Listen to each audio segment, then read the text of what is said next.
Hey, what's going on, everyone? Before we get into our conversation, I want to let you know this podcast is sponsored by BetRivers.com. BetRivers.com, the best place for all your sports gambling needs. Also, don't forget to subscribe to the podcast. You can also watch all of these episodes on the Field of 68 YouTube channel. Now, let's get into our conversation. What's going on, everyone? This is Eric Devendorf, your host of the Scorers Table podcast. And today we finally get this guest on. We've been waiting. He been ducking and dodging me. It's all good, though. He was a guy who, one of, I think, two guys who had a triple-double in SU history, one of the great point guards from New York City. And now he's assistant coach at Syracuse University, my guy, Allen Griffin. What's up, Griff? What's up, E? What's going on, man? So let's start in Brooklyn back home, man. Like, tell me about growing up in Brooklyn and kind of how you got introduced to the game or who really introduced it to you. Yeah, it's crazy, E. Like, at first, like, I wasn't even into basketball. I started basketball when I was late, probably in my later years, like around 14 years old, 13, 14 years old. Usually, like, I have a son now who's 11. He's been playing ball since he was out of the womb. You know what I mean? Right. And it just came to me like I started I was playing baseball first. Yeah, like baseball is my true love. I love baseball. And I saw some dudes across the street from me playing basketball on monkey bars. You know how the monkey bars, the silver monkey bars that you clap. Yeah. So dudes was playing basketball on monkey bars, and it was crazy. I had to hop a fence to get to these dudes, and I just moved to Brownsville, Brooklyn. I said, you know what? I want to play, man. So I hopped this fence and I started playing with these dudes. And now it was rough because I didn't know how to play. Like that was my first ever time playing basketball was on monkey bars. And and one dude was like, yo, man, get your bird looking ass out of here. I was like, what? I was like, what? And my nickname in my neighborhood is Bird from that day forward. Everybody called me Bird. But and I started, basketball and monkey bars. And then, as I got older, the guy who kind of pushed me more towards the game was my uncle, because he went around the parks in the neighborhoods and played. It was like Saturday morning, Sunday morning runs. You get there early, 7, 8 o'clock in the morning is where the true hoopers play. Oh, and that's why I kind of learned the game to play it differently. I played it differently than everybody else, especially my age, because I was groomed by a lot of older guys. So what age? So you said you started late, like 13, 14. Guess what age was it where you were like, all right, this is what I want to do. I think I could be pretty good at it. Yeah, you know what? I got the game quick. I was pretty athletic. So like the game, athletically came very quick to me. But the skill part, I was a right-hand bandit, E. I just get the ball in my right hand, just go as fast as I can up and down the court until, again, around 15, 16, I was probably about around 16 when I started to really go get into it and hang out with my uncle at the parks, St. John's Park in Brooklyn, Tillery Park, a bunch of the parks. And basically, a lot of the older guys were like, yo, man, listen, there's two things you got to do.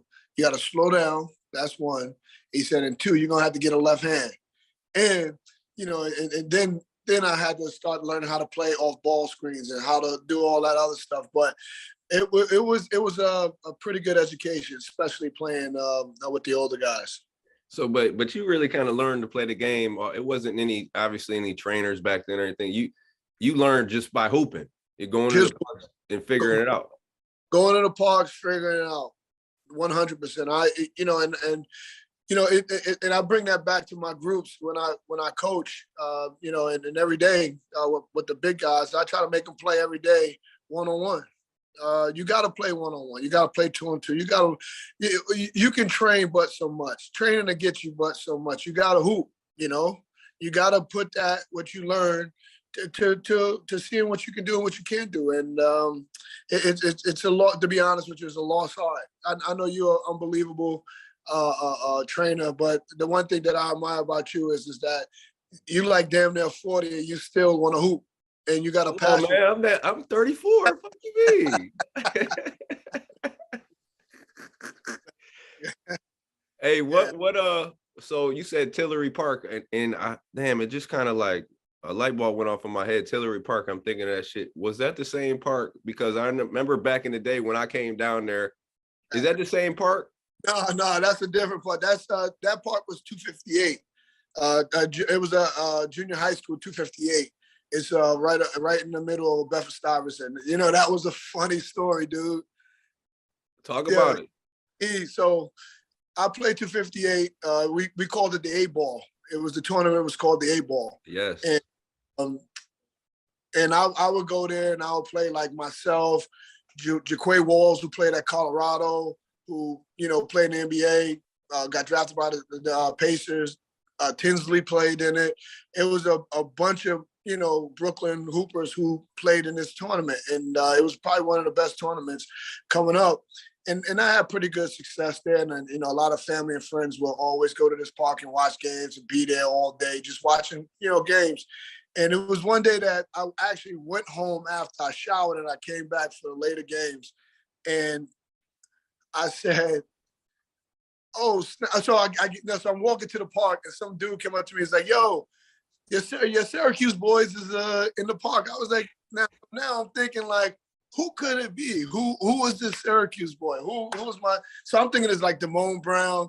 I'm thinking everybody else. The last person, to be honest with you, either I thought that would be there would be you. Right. And I walk around the corner. I come across now. It's a big crowd. It's crazy out there. I mean, you got from everybody. It was a crazy scene. And I kind of get to the fence and I'm looking over. I said, "Oh snap, that's Eric Devendorf." Now, mind you, I never even met you. Right. Like, in person. Like that was probably one of the first times we met was during that time. And I watched you get 50 in the park. You went to work. Oh my God. I was sitting there like, yo, this dude is going to work. And again, like, I always had I always admired your game because you played it different. You played it with a lot of passion, and I appreciate that part about your game. Hey, it's funny because so my man from up here, Press, he hit me. He was like, "Yo, it's a turn," because he's from Brooklyn. He's from down in Brooklyn, but he I know Press very well. Yeah, Press, right? Okay, so he hit me. Yeah, I think it was me, Deshaun Wright at the time came down. And then I want to say Jerice Crouch, maybe not. But so we went down there. We go down to Brooklyn. Me, I love, bro. I love that atmosphere. I love the parks. I love the Baruch College, whatever it is in the summertime in New York City. I love it. You know what I'm saying? So we go down there and yeah, bro. Like I think we played. It was like NBA rules, 12-minute quarters. Oh yeah. Bro, I'm talking about 50. I'm talking about coming down the lane, left hand. Like that's when your boy felt good with his legs. Hey, and the part that I loved about it was you was talking your shit. Oh yeah. I love that. Like, and you know what? And the guys, from where I'm from, they love that shit. Like it was one of those things where it was like, yo, this dude, he came to hoop, he came to entertain. It was a great day. It was fun, to be honest. Bro, like, but then you got we hooping, but then you got, you know what I'm saying? You got everybody from the hood just coming, on the side doing their thing, talking shit, gambling, everybody they betting, but then on the other court, everybody cooking out, food. It was like a block party almost with a basketball in the middle of it, No doubt. I remember that forever. And then, bro, at the end, I remember my man fucking put something. I had to get like 12 stitches that night because I remember he fucked up my whole chin. He was mad. He got 50 out of it. I'd have been mad too. Right. He got frustrated. He got frustrated. Let me tell you guys a little bit about our partners over at Bet Rivers Sportsbook.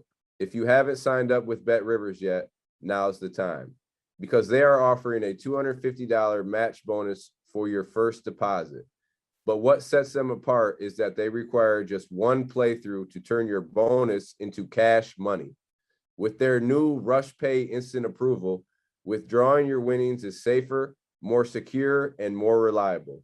With basketball season right around the corner, there's never been a better time to get in on the action by going to betrivers.com today or downloading the Bet Rivers iOS app.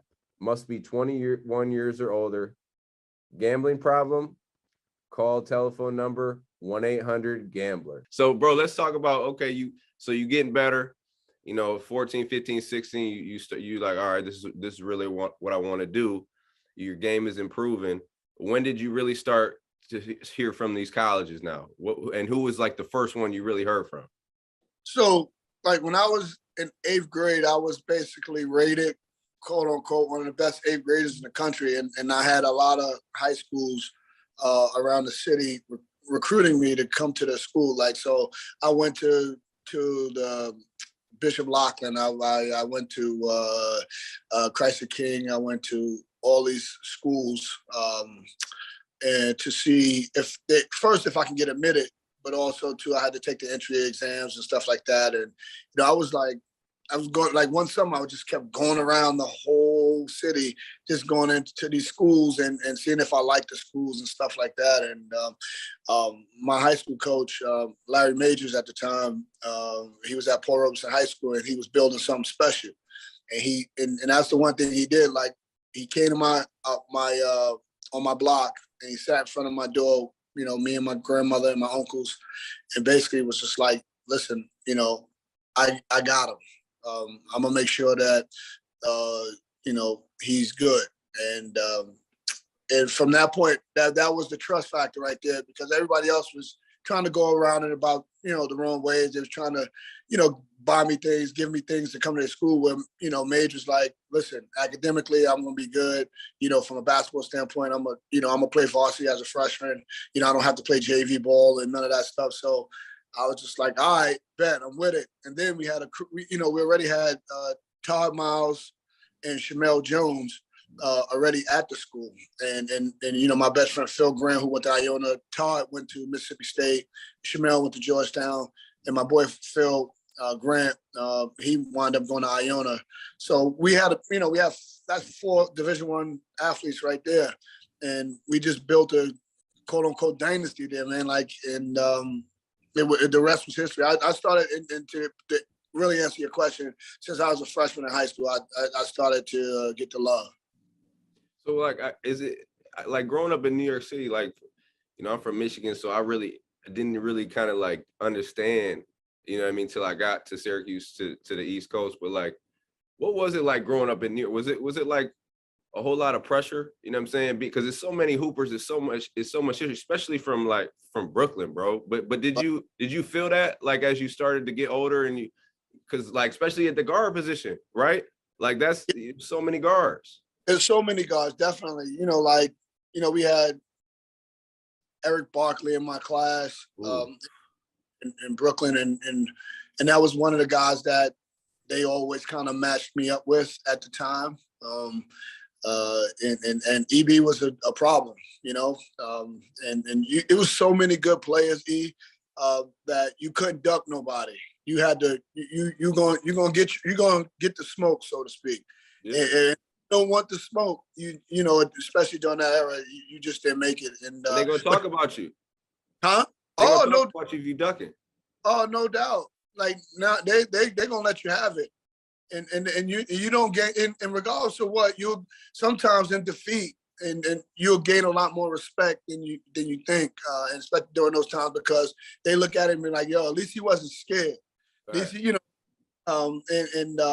was plenty of times where I got the best of a lot of guys, and and I got mines too. So but it was a lot, but it definitely was a lot of pressure for a lot of reasons. I didn't come from a lot, so that was my way out, and I knew it. And there was no other ways around it. The other ways around it was hustling and doing other stuff, and I wasn't built for that stuff, and I was built for what I'm doing right now, and being a part of sports. So and that's what I put all my eggs in, and eventually I was able to get out. So I guess when did Cuse start to come in the picture then? Like what year in high school, and who were the schools besides Cuse that you were like considering? I'll tell you, I got a crazy story behind the Cuse. So remember I was telling you earlier about the monkey bars, right? Building the monkey bars. So Beetle Washington, Pearl's brother, used to live in this building. And I didn't know who Pearl was at the time, especially when I first started playing basketball. And Beetle used to talk about his brother all the time because he used to look outside his window and see us all playing. And he was like, he just kind of grew to me because he saw that I had a little bit of talent. And he was like, yo, man, my brother was a great player, blah, blah, blah, blah. And, and played in the NBA. I was like, oh, wow, whatever. And he was like, yeah, he went to Syracuse. And I was like, Syracuse College? Syracuse? He was like, yeah, Syracuse College. You heard of it? I was like, not really, but I know of it because I just started to get into sports and especially basketball. So he was like, yeah, maybe when my brother come visit me, I'll introduce you to him. And but I just never got around to meeting Pearl at the time, living in Brooklyn. And then so Syracuse always stuck in my mind. So now I get to Paul Robeson High School, and Boys and Girls High School is where Pearl went to school. And right. Yep. And Boys and Girls is our rival school. So like now when we play Boys and Girls, just to give it, it's probably about 3,500 people trying to watch this game. It was crazy. In this little gym, standing room only. So now Syracuse start coming up. Like now I'm going through high school and, you're about to play Boys and Girls, and it's like the ghost of Pearl Washington. It was an article or something like that in the paper. So now you start to hear Pearl. And now I'm like fiending to, see what the Cuse is about, and long story short, I had everybody in the Big East. During that time, the Big East was, for me, being an East Coast kid, the Big East was everything. I didn't think about the ACC. I didn't think about nothing else but the Big East, and I wanted to play in the Big East. So what school that was really on me was St. John's. Yeah. And I had other schools outside of the Big East recruiting me. Georgetown, I went on an unofficial visit there with Big John. It was a crazy visit. Me and my teammate went, Shamel Jones, who originally committed there. But it was a lot of schools, but Syracuse was always on my mind. So I committed to UNLV. What the fuck? How the fuck did you just said all that shit and then you said you committed to UNLV? I committed to UNLV my junior year. Was that Tart? No, it was Billy Bano. Okay. Billy Bano was the coach, and remember, he had Lamar Odom committed there. It was supposed to be me, Lamar. I think my teammate Shamel was going to go there. We had a crew that was going to go to UNLV. We were supposed to bring back, the running rebel, a great class. Remember the kid, Casper Kimbala? Not really. Greedy came after me, but we had a crew committed there, and that was the whole deal. And my uncle moved out to Vegas, and I moved out to Vegas the start of my senior year for a month and a half, and I was committed to UNLV, and it was something about the Cuse. I was like, listen, this won't be right unless I visit the Cuse. I gotta visit the Cuse. And my uncle at the time, he was a little selfish. He was like, why you want to go out there? You here, you're in Vegas, we in Vegas. You're going to go to school, you're going to do your thing, whatever. I was like, nah, it's something about the Cuse. So the high school coach I went to, oh man, I forgot the high school that I went to out there. How did I forget the high school? I'm just catching a brain freeze right now. Because Bishop Gorman or something like that? No, Gorman was the rival. God, how did I forget it? It'll come back to me. But anyway, I went to the high school coach, who was Coach LaRock. And I said, hey, coach, listen, I just want to take a visit to Syracuse. And he knew the deal that I was already committed to Vegas, and he had a relationship with the guys at Vegas. So he went back and said, hey, listen, we got a problem. This kid wants to go visit Syracuse. And like, who am I not to, let him, explore his options to see. Yeah. And the people in Vegas came. They came to the school, they was trying to talk me out of it, and I was just like, all right, whatever. And then in the middle of the night, I kid you not, my uncle went to work. It's probably about 9 o'clock at night. I jumped on a red eye back home. I went to the airport, got a taxi, got on the plane, and I flew back to New York City. And without telling your uncle? Without telling my uncle, no. Uncle had no idea. So the people at Vegas had no idea. So I'd land, it's probably about 5, 6 in the morning, and my old secretary, she's like a mom to me, her name was Teresa, she picked me up from the airport. And she didn't even take me straight to my grandmother's house. She took me directly straight to Paul Robeson High School to enroll me back at the school and to start my senior year back at Robeson. So now UNLV catch wind of this. So they on a private plane following me while I'm enrolling. So my first official class back at Robeson my senior year, I get called out of class from my principal and my high school coach. And I'm like, oh, what's going on? So maybe the paperwork or whatever. Now, mind you, my grandmother had no idea I'm in New York right now. None. He has no idea. My uncle had an idea because he's the one that told UNLV where I was at, where I went home. So I get pulled out in his coach shoes from UNLV, Billy Bano, and they're all in a room, in the classroom, and basically like, Al, what do you want to do? And I was like, I told Coach Rock I wanted to go see Syracuse, and you guys didn't let me, so I didn't like the situation, and the rest was history. They were like, all right, cool. And the cool thing about it, a week later, they got a commitment from the kid named Greedy Daniels from Louisiana, who was a really good point guard. And I was able to get my visit up to Syracuse, and I only took an unofficial visit, and I committed. Yo, that's a wild story right there, because never in my life would I thought you going all the way over to. They dropped that bag. They was trying to drop.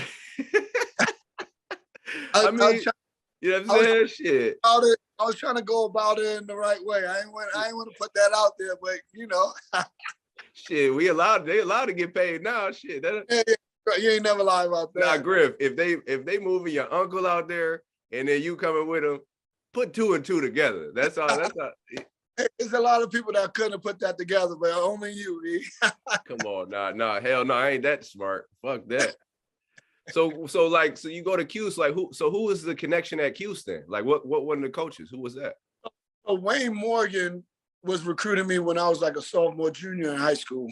And when Wayne left to get his the job at Long Beach State, Lewis Orr finished up. Lewis Orr came back in. I called those guys. I had my high school coach call them and see if they were still interested. Now, they only had one point guard in the program, and that was Jay Hart at that time. And Lewis Orr, who was probably the greatest guy I've ever met in this business, just because of just him personally, his morals and what he stood for and stuff.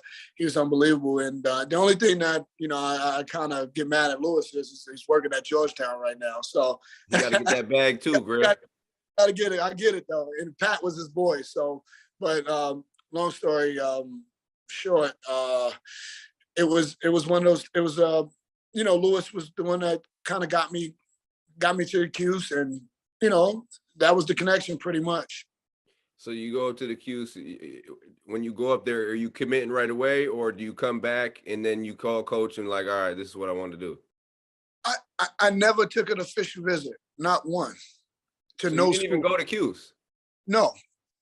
I took an unofficial visit like when I was a junior in high school or sophomore, junior year, but I never took one official visit, period, to no school. I took an unofficial visit to schools I took an unofficial visit to Georgetown with my buddy. He Shamel. I went to St. John's. I just did UConn. I took an unofficial visit, went to a game, but I was, I just knew where I wanted to go. And it was, my heart was set just from conversation with Beto about what it was like being in the Cuse. I wanted to be here. Yeah, you already knew what that love was gonna be like. I knew it was love, and then, it was great. Just the stories that he would tell, and obviously, who was Coach Boeheim, how he treated Pearl, and it was just great.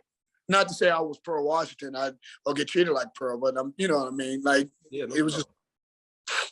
So, like, was that a call to Coach Boeheim to commit? Was that what it was? Yeah, pretty much. Yep.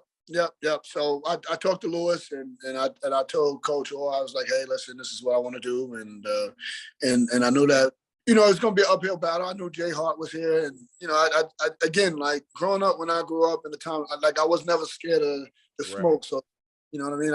I said I'm going to come here and I'm going to battle and I'm going to try to play. And I knew that he only had one guard here at the time, and I wasn't thinking like Coach, if you could play you 40, he gonna play you 40. I wasn't thinking. I was like, yeah, we can play together. We can, but again, like I was never afraid of the smoke, and I always wanted to be a part of something special, and a guy who I grew up and I known as my dad.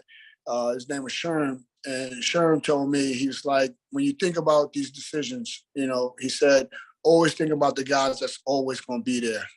And that's the one thing that I got from conversation with Coach Boeheim. And I knew like he was a Syracuse homer. I knew he was going to be here. And if I played, I got lucky and played in the NBA for 10 years. When I wanted to come back and get into, the sport of basketball on the coaching side, I knew Coach would always be around, and then that was part of, one of the main decisions why I did it. And look at me now, No doubt. That shit came full circle. Full circle. So you get the Cuse, you finish out at Paul Robeson, you do your thing there, you come to Cuse. What was your first memory stepping onto the campus? What do you remember? I was crying.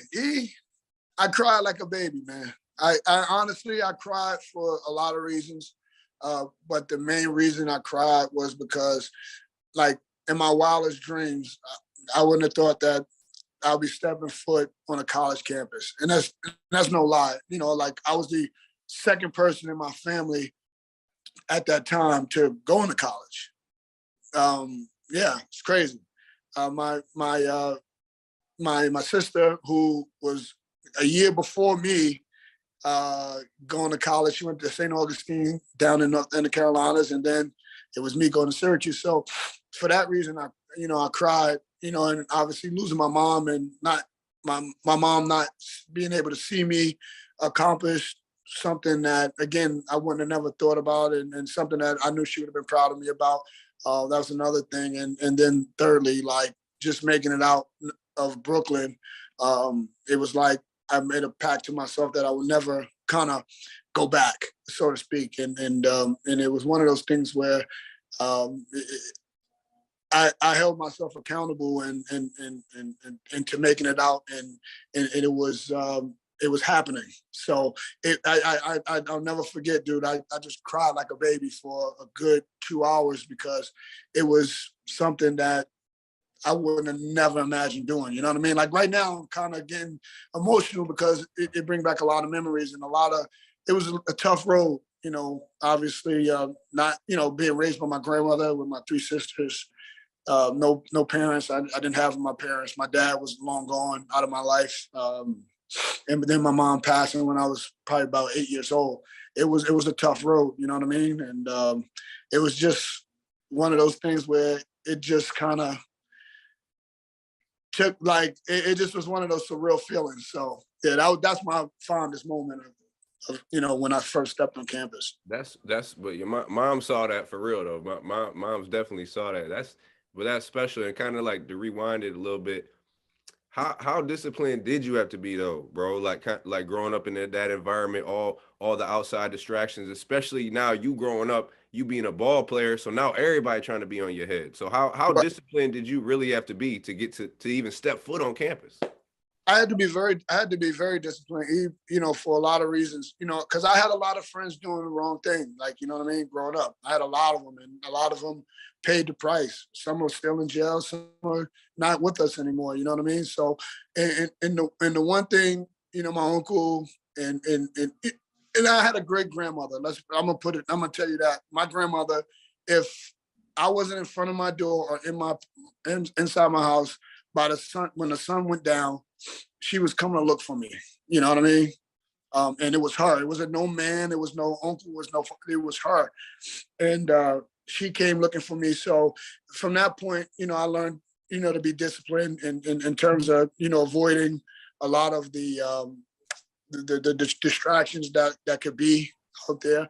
But then a lot of the guys in my neighborhood started to see my talent. They started to see what I can do and where I can go with this thing in basketball. They started to protect me. And a lot of those guys started to like, nah, you got to get away from here. You know, if I'm in the wrong area, if I'm in the wrong spot, they're like, nah, you got to go, you know? So that also was a good thing. Was a good thing too. So it was a lot of tough decisions that I had to make, but you know, I really appreciate the guys and the people that really kind of, you know, kept me in the right and kept me focused. So but it was hard to answer your question. Definitely hard. No doubt. So okay, so now you in college, you on campus, you know, you kind of you get past that surreal moment, and now it's business. Now you're dealing with Coach Boeheim. You having the summer runs, you getting into practice. So what was that kind of like? You know, your first, like, I guess, basketball on court experience with Coach Boeheim and just kind of going through those practices. I got my ass kicked. Like, and this was summer. This was the fall, beginning of fall. For the first month and a half, like, I got my ass handed to me. And when I say, like, we were playing 5-on-5, you know how you play 5-on-5 after conditioning and all that stuff. Like, Jay Hart, like, he wanted to let me know, like, yo, this is my shit. Like, yo, this is my shit, dude. You ain't coming here messing with my stuff. Like, you got another thing coming. And we'll be playing game 2-11, 3s or 2s, 1s or 1s, you know, well, 2s and 1s. And my man Jay Harder put up 7 or 8 a game. And I'm like, and at the time, like, I'm being naive because I'm not even knowing that the coaches is watching. Yeah. They watching. And you might not think, like, so, like, now, like, I'm getting handed to me, and I'm starting to question, like, yo, you ain't that, you're not as good as you think you are, you know what I mean? Like, and this guy was just as good or better, like, and, like, I'll never forget, I'm riding home with Detroit's finest, Todd Bergen. TB, I'm riding home, and he was going to see a friend in New York City. And so I hopped in with him, and I'll never forget, it's probably about, we left after conditioning and stuff, and it's nighttime, it's probably about 10 o'clock at night. And I'm asleep in his truck, and he rolled the window down. Because Ty, he was playing loud music. Yeah. He used to love 40. And I used to be like, yo, man, I'm from Brooklyn, kid. If it's not Biggie, I ain't listening to it, you know? Detroit, that's Detroit right there. Yeah, exactly. He was so Detroit, you know? So he rolled the window down, and I kind of woke up, and I'm like, yo, Ty, what's up? You good? You need me to drive? He was like, nah, I got to talk to you about something. I was like, what happened? He was like, yo, man, you can't keep letting this dude bust your ass like this. He's like, yo, you got to compete. He's like, that dude's scoring 8 points to you, man. You, those coaches are watching. I was like, you think the coaches watch? He's like, yeah. You see the bleachers right there? Up the bleachers at the top? Yeah. Watching. Manly, yeah. So I was like, oh, for real? He was like, yeah. And he was like, yo, you need to get in the gym. You need to start working. And again, you got to compete. You better start going back at him. Talking about Jay Hart. And I was like, all right. So now at home, I didn't enjoy my weekend at all because now my mind is racing. You know, I'm thinking about stuff. So I couldn't wait to get back up to school. And this is where me and Jay Hart got real tight because now that whole week we competing, and now I'm starting to go back at him. And again, like some parts of it out physically, he was obviously stronger than me. So I had some stuff that I had to work on and to get to. And I started to watch him. And I was watching him. I watched his moves. I was watching him. Like, you know, he was in the weight room all the time. He was the first one on the court working out before workouts, the last one to leave. And I'm like, shit, I'm struggling with this dude. And this dude is outworking me first and foremost. I'm like, you know what? I'm going to start being like that dude. And I started to pick up on certain things and from him. And eventually I started to have a little bit of success versus him, and then we started to play together, and we just became really good friends. But Todd and Jay Hart was one of the ones that kind of woke me up when I got here. So at first, like before that convo with TB, you were a little bit tentative then. Very tentative. I just felt like, I'm coming there. We had Mars Janulis, who was a senior, Elvio China. We had Eton Thomas, who was a sophomore. Damone was a freshman with me. Malik was a freshman. We had a big freshman class, but we still had veteran guys here. So like, I didn't want to come in and feel like I was overstepping my boundary a little bit. So I was trying to fit in more so than get busy. So. It was an eye-opening experience, Yeah, TB basically was like, man, fuck all that. You better come in and go do your thing. Like, ain't no holding back. No, ain't no holding back. No holding back. And his thing was, I don't know if you miss, compete.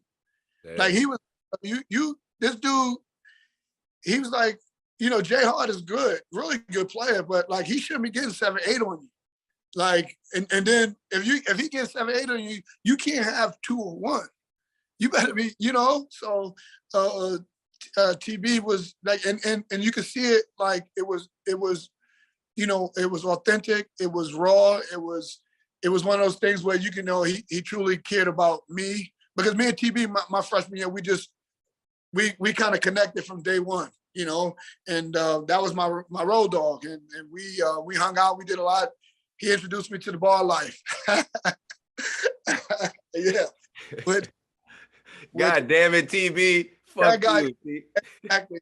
God damn it, TB is right. Yeah. So but it was it was a great experience, and I'll never trade it for anything.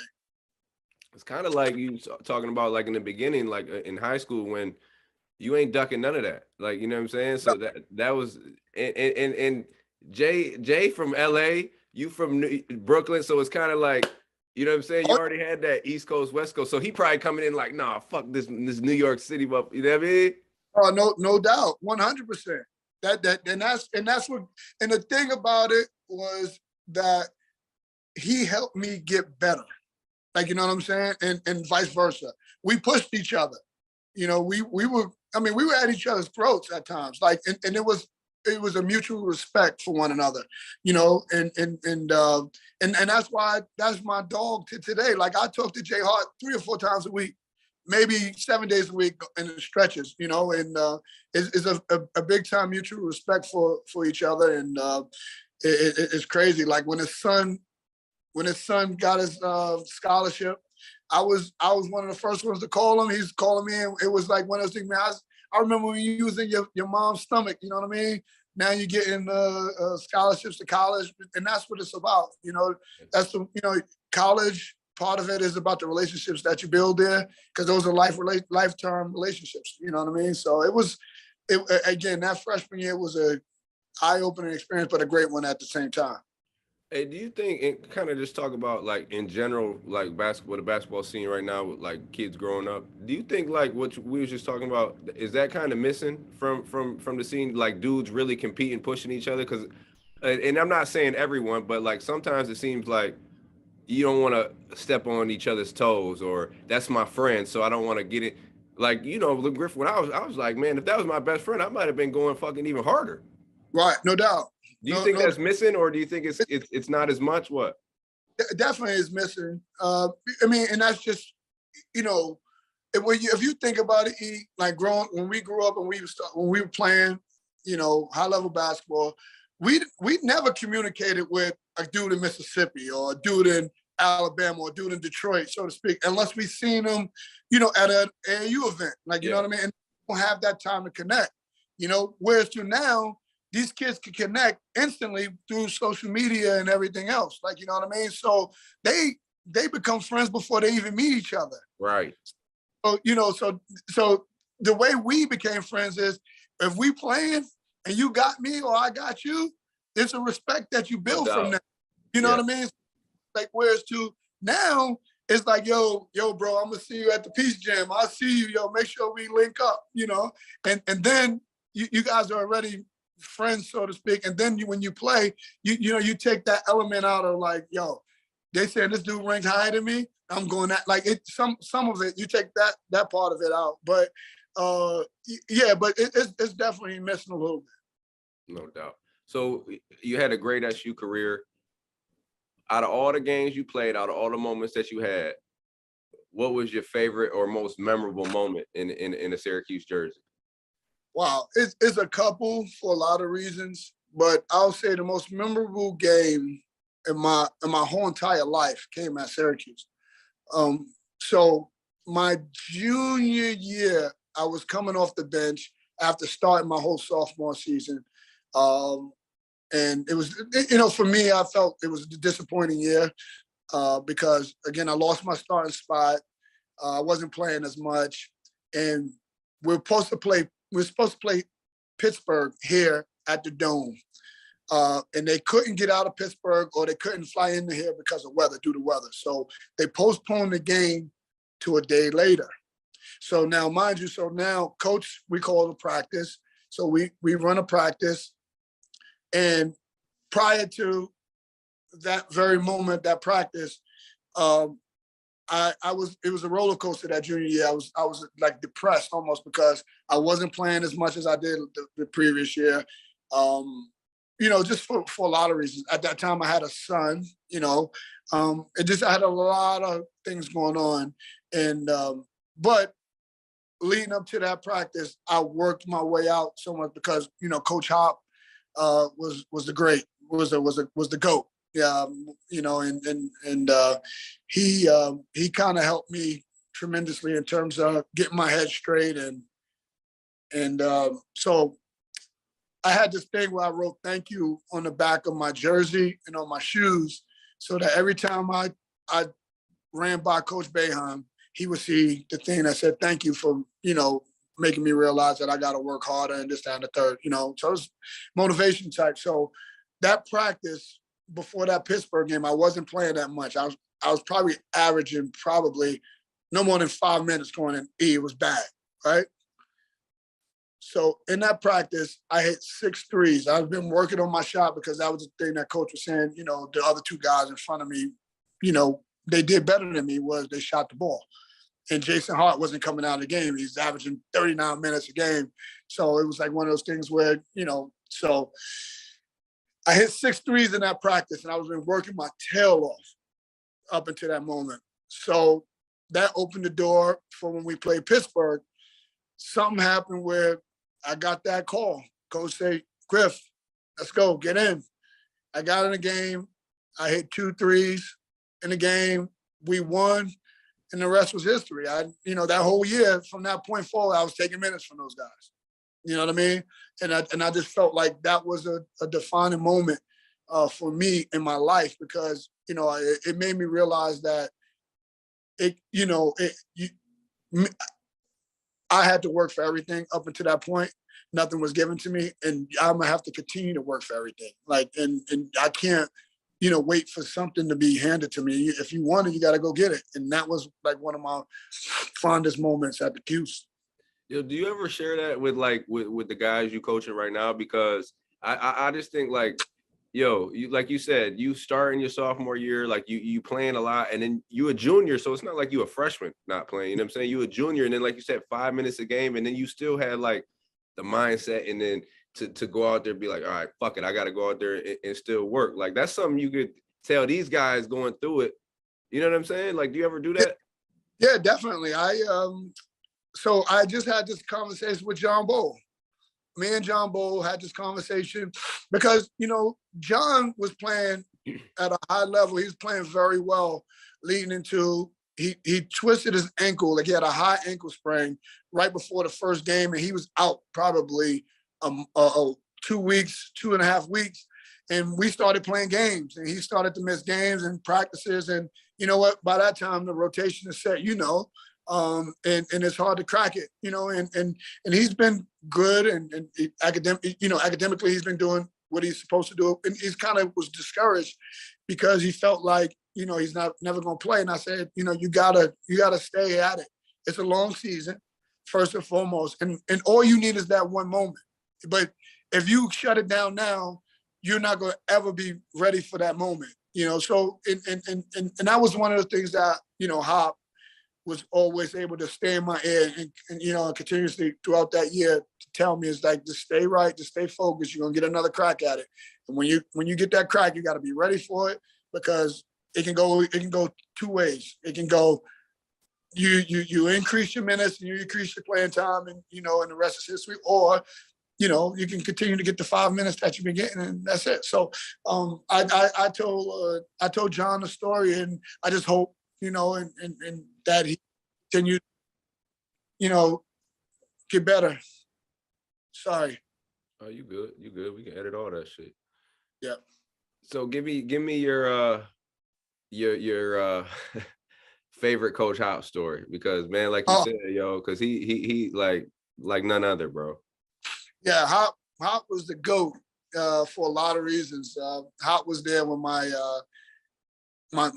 oldest son was born. He was the first person in the hospital. He was like a big brother to me. He wore a lot of hats in our relationship, especially when I was down in the dumpster. But my favorite Hop story, I'll never forget.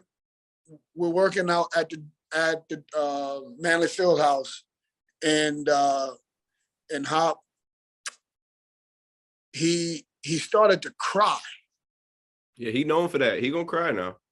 Yeah, he started to cry like as we're working out, and I'm like, and I kind of stopped, and I'm like, yo, Hop, what's going on? He was like, I'm just so fucking proud of you, man. I'm just so fucking proud of you. And I'm like, Hop, I'm like, all right, cool. I'm like, it kind of threw me off a little bit. And afterwards, we went to dinner at Angotti's. Remember Angotti's? Yes, I do. We were there, and we sitting there, and he getting teary-eyed again. He was like, he's like, you didn't give up. He said, you didn't give up, and you continue to work. And it's just one of those, like, it's just like a prideful moment for him. And it was, and I felt like I was his guinea pig, and so to speak, like, because I was one of his first ones that he had to really, put the work in that, like that. Him and Jay they worked out a lot, but it was a little different work, because I had to do a lot of things, in terms of mentality wise, change my some of my mechanics and my shooting. So it was a lot. We spent a lot of hours and a lot of time, but it was that one moment where dude just started crying on me. I was like, yo, it was crazy, but it was a great feeling, because he was able to see, and a lot of my hard work started to pay off. Man, I didn't see Hop headbutt motherfuckers. I didn't see, like, I remember at practice one time, we in groups, he kicked the ball hard as shit, and then just like, and then all you just heard is, and then we like, all right, and then he keep going. Then we go into the next day in practice.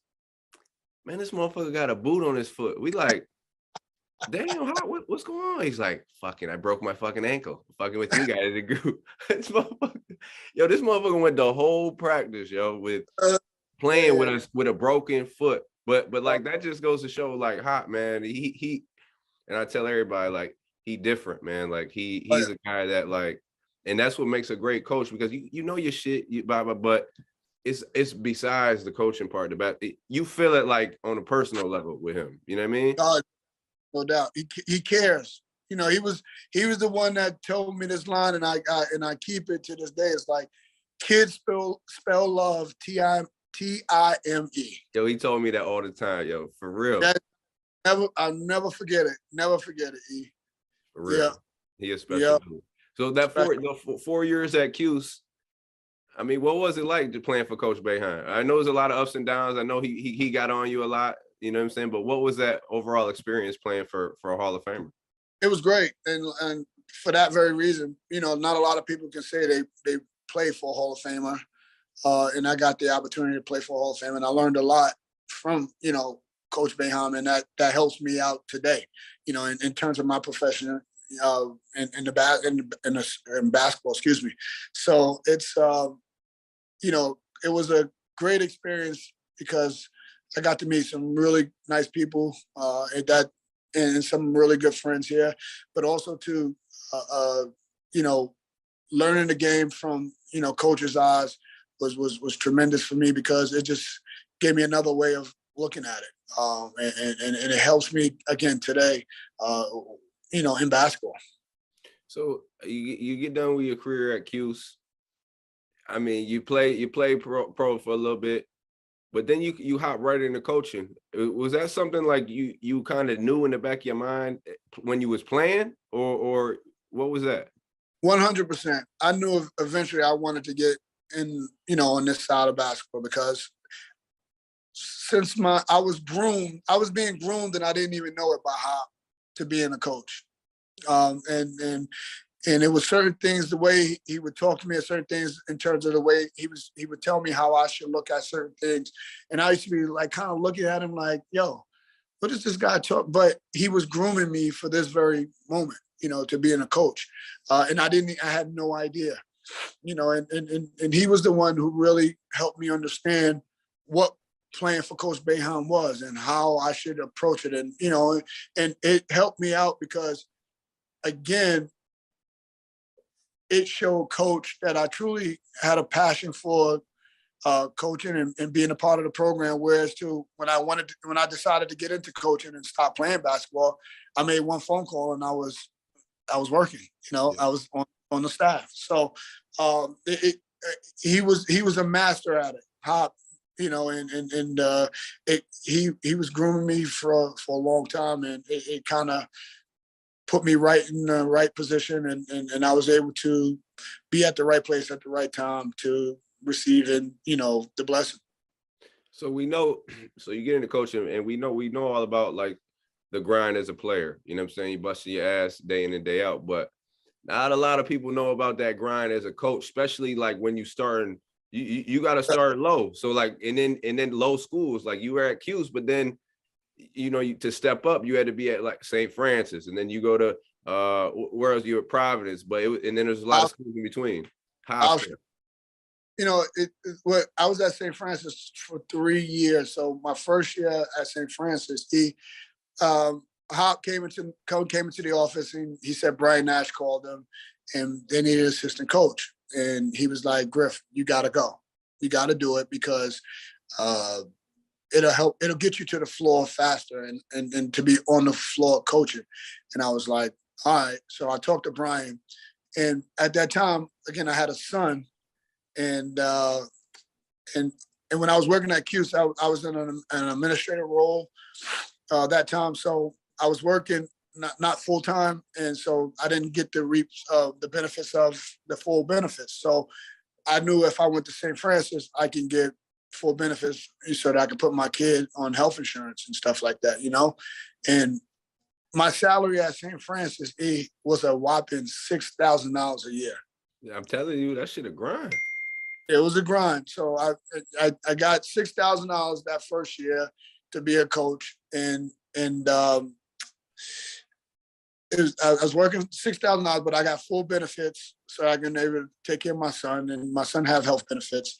And it was the only thing that was saving me at the time. It was the girl I was dating. The girl I was, you know, she was a school teacher, so she had a place, and I was able to, you know, live with her and help her as much as I can. It wasn't really that much, but it was a grind. It was days where when I went to a restaurant to eat, because I don't cook, it was like I'm getting one thing.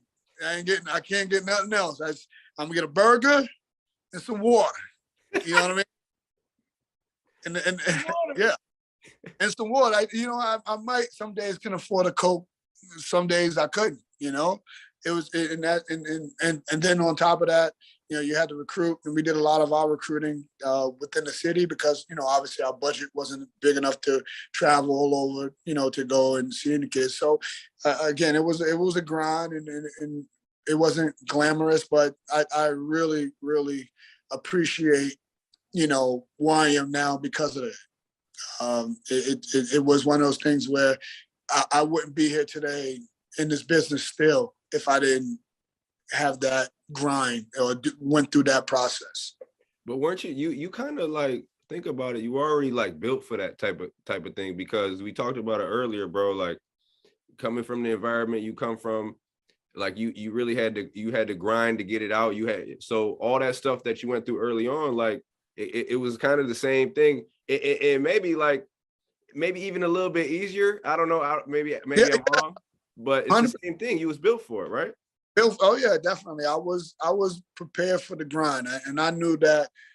Always in the back of my mind, I always knew that there were better days ahead. I just gotta just put my head down, put my blinders on, and just grind at it. Just try to do the best that I can every day and get better every day.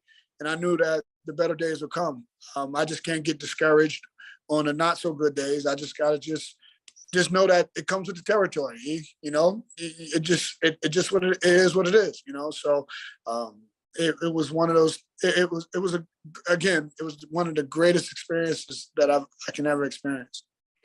So you grinding your ass off, bro. You go to all those colleges. You end up, I think Dayton probably was, Providence and then Dayton, right? Yep. I was at St. Francis. I left St. Francis. I went to Providence. I was there at Providence for 2 years with Tim Welsh. Tim got let go. So then I went back to St. Francis for another 2 years. And then Tim got the Hofstra job. So I went back with him to Hofstra. Something happened with Tim. Tim got the DUI, and they had to let Tim go. And so Mo Cassara took the job, so he kept us on. And then Syracuse job opened up, and Dayton job opened up at the same time. Now, which is funny is this Adrian Autry took the Dayton job before the Syracuse job opened up. And Adrian was at Virginia Tech. He had a great relationship in the DC area, in Canada. He was, up and coming.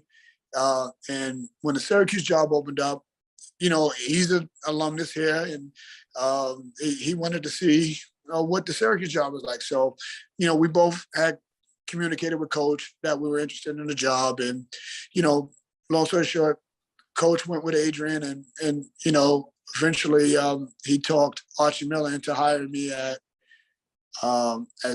Dayton, in which when I was at Dayton for 6 years, I was there. The 6 years I was there, we recruited the all-time winners class. We went to the Elite Eight. I recruited the all-time winningest player in Dayton's history. And Dayton has a rich history, and especially in basketball. And the kid, Scoochie Smith. Yeah, Scoochie, the baller. He could play, bro. So, yeah, I had a lot of success there. It was a great time, and I learned so much from Coach Miller. He's to this day, one of my good friends. That's funny as hell. Flip-flopped on him, huh? Flip-flopped real quick. Flip-flopped, yeah. So, it was great, though.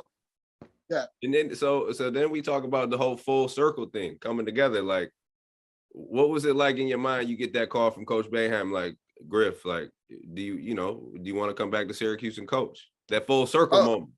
It was full circle. It was again a surreal feeling, because that was getting into coaching, coming back to coach here at your alma mater is one of those deals. But to be able to be on the sideline with a Hall of Famer and be in meetings with him every day, and to communicate with him pretty much on your job every day, is one of those things that, again, not a lot of people get the opportunity to do.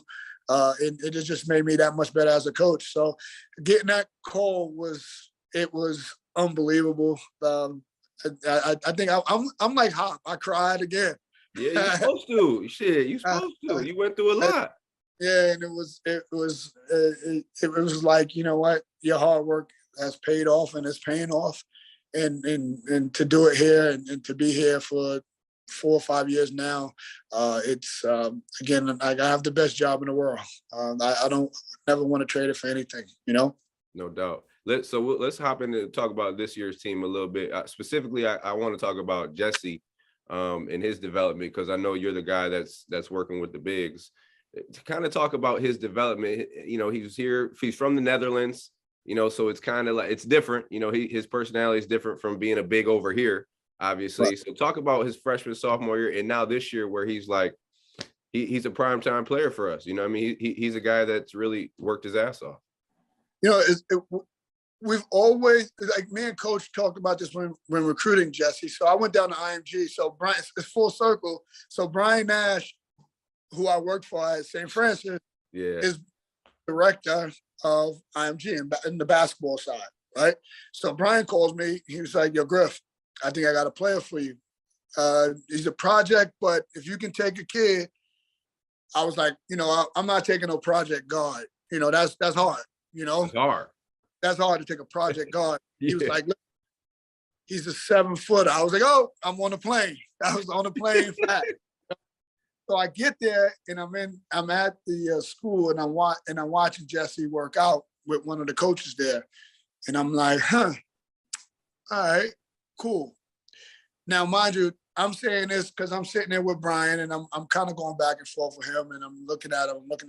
And in the back of my mind, I'm like, holy shit, this kid could be really good. I said, like I said, this kid could be really good, because the one thing that he could do, he can run and he can catch. That's when you have to teach a dude how to catch, that's hard. That's hard. But he can run, he can catch, and he can, and he had a good touch around the basket. So I said, all right. So when I leave there, I call Coach and I say, hey, Coach, listen, this kid could be really good. He said, so what? So what do you want to do? And I was like, we should offer him. So Coach got on the phone. We got on the phone. He got on the phone with Brian. We kind of got them mixed up with his parents, and we offered him a scholarship. At that time, I thought that it was done. I was like, oh, we getting him, blah, blah, blah, blah. And next thing you know, I heard the kid is going to take a visit to Georgia Tech. And I'm like, oh, here we go. So he took his visit to Georgia Tech. He liked it.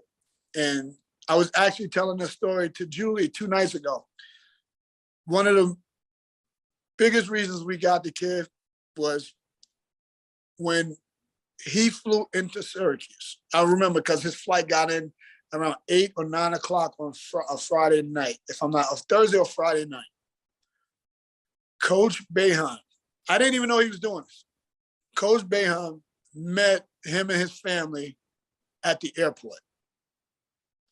He was at the airport. Like, you know how you come out of Syracuse Hancock, you come out of the doors that automatically open and shut when when you're leaving the airport, and he was right upstairs waiting for them so that they see that he's the first person that they see when they get off the plane. That's dope. Dope. And it was impressive right off the bat for the parents. And I don't know what they did at Georgia Tech. I'm not talking smack. I'm just telling you what we did and what Coach did. And it's funny, we were just talking about this very moment at dinner right the night before we played Nova stuff. And I said, that was impressive. And from there, my job was done. I said, you know what? Now it's them getting to know Coach, them, Jesse getting to see what we got to offer academically, but also to the guys that he's going to be with in the locker room, blah, blah, blah. And now the rest was history. I think once he left there, we kind of had a good feeling that we were going to get him, and Coach, Coach's thing was, Jesse, by his junior year, he said Jesse was going to be good.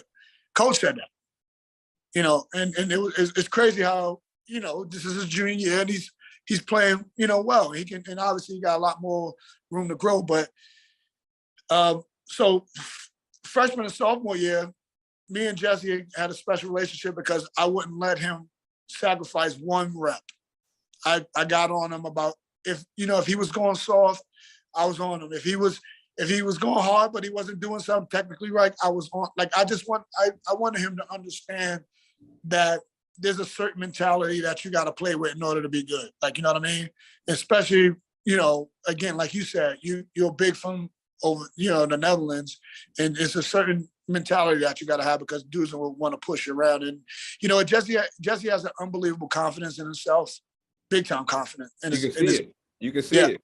And obviously he's playing well, and he again, he's still got to continue to get stronger and build on his stamina. But a lot of the things that he's worked towards is coming coming to light. So I'm kind of happy for him.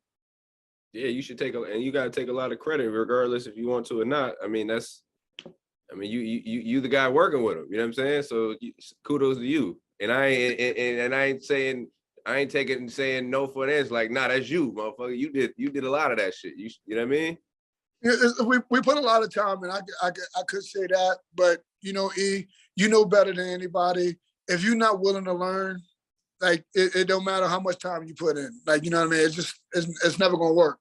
And you gotta tell the kid, you have kudos for the kid because he's always willing to learn. He's an everyday guy.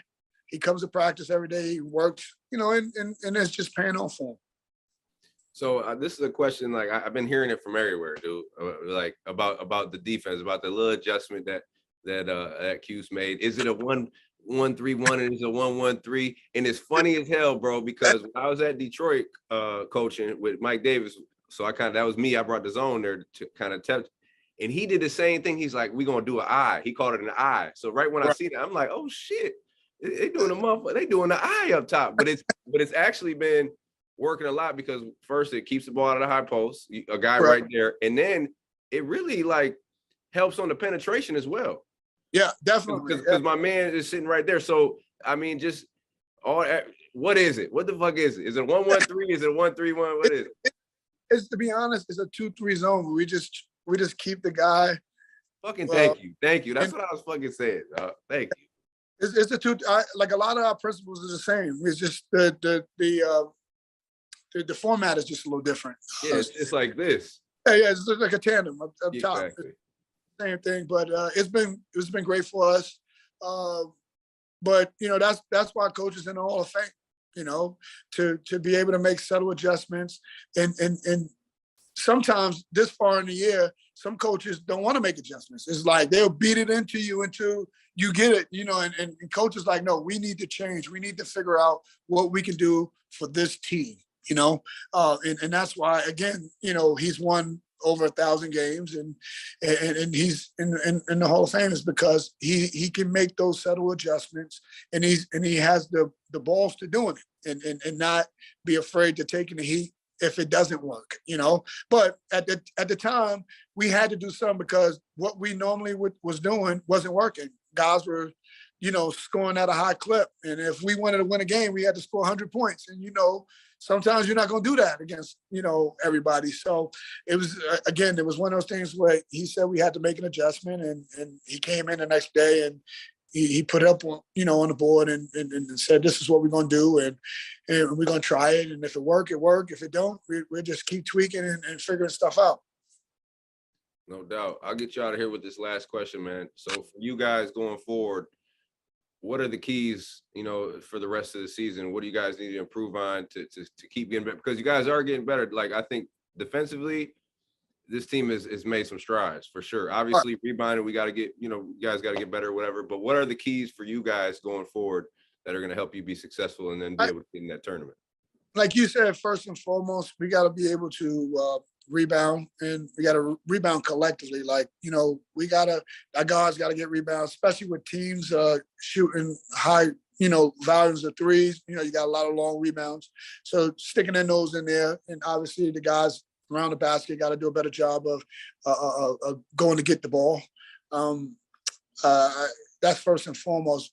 Again, two, defensively, we got to keep getting better and keep making strides at just being able to stop people, because we got such a really good offensive team that if we can continue to get stops, we can get out in transition. We can get some easy looks for guys, because if we ever make it a half-court game, it's tough for our guys, and a guy like Buddy, who's, right now struggling to make a three because teams are not giving him no open looks, no light, no daylight. They just putting their best defender on him and saying, don't help, stay with him. I don't care what you do.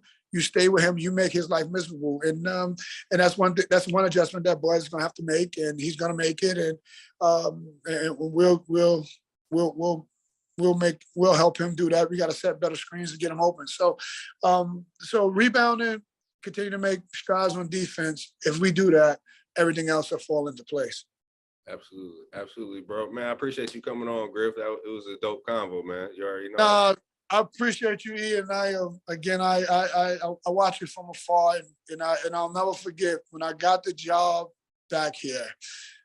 You were one of the first guys I met, and I only remember seeing you one day in the park, and then the rest of the times I saw you on TV, and I was like, yo, this dude is crazy, and this dude, yeah, I swear, I was like, yo, this dude is nuts, and when I got to meet you and I rapped, and that whole year working with you and rapping with you, and obviously, seeing the passion that you have for basketball and getting guys better and then what you do in the community, it's a really dope dude, man, and you're doing a lot and doing a lot of special things, and it was my pleasure being on your show, dude.